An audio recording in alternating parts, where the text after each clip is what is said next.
What is up, boys and girls? So today I'm going to talk about my Firestorm Elementalist Witch. This is a character that depends greatly on the Ascendancy Shaper of Desolation and also Beacon of Ruin. Shaper of Desolation is 20% chance to gain Elemental Conflux for 4 seconds when you kill an enemy. Elemental status effects caused by your skill spread to other nearby enemies. We also pick up Liege of the Primordial. This means that 40% increased damage of each damage type for which you have a matching golem.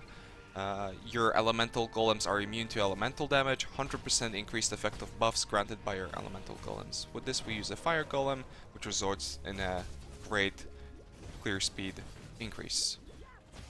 As I've said before, this is a solo self-found character, and I did manage to find a couple cool things like a Dodri's Damning. I actually found 2 of them, which allowed us to run a couple cool things. Due to the Sovereignty passive, we are able to run 3 Blasphemy auras, and for that we use a Warlord's Mark, Temporal Chains, and Enfeeble. The main setup on our Firestorm is Firestorm, increased area of effect, controlled destruction, faster casting, fire penetration. The increased area of effect is optional depending on where exactly and what kind of gear you have, where exactly with the build you are. You might switch it out with Conk Effect, you might use Innervate if you have too much damage. That is entirely up to you. You have to experiment with it a little bit, but you try and get as optimal clear speed as possible, obviously, depending on the content that you're doing. We use Arctic Breath, Summon Flame Golem, cast when damage taken. This is so that we don't have to constantly keep recasting our golem. Whenever you want to recast your golem by yourself, you can just take out the cast when damage taken, cast the golem, put it back in, and everything works.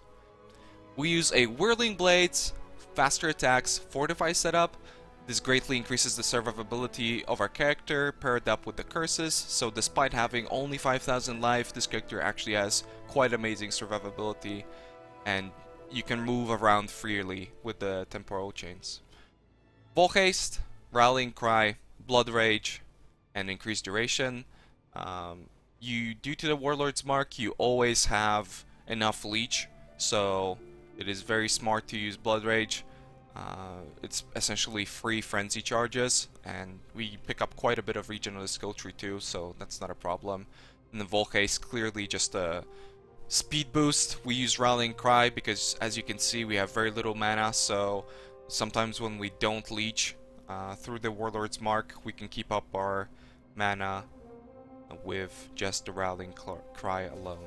And then faster casting, Flame Blast, Fire Penetration, Conk effect. This is our single target. As long as you have Elemental Conflux up, you will be able to one-shot just about anything in the entire game. Make sure to use it wisely. Sometimes you have to use it on rare if you do run an increased area of effect setup on your Firestorm, but that is dependent again on the rest of your gear. Our flask setup is a little bit weird.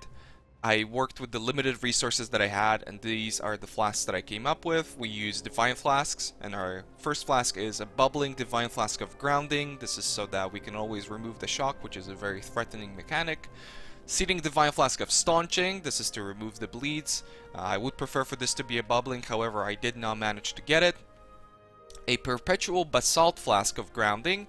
This is so that we can run shock ground maps and always be safe of the shock no matter what. I do like to have 2 flasks for that.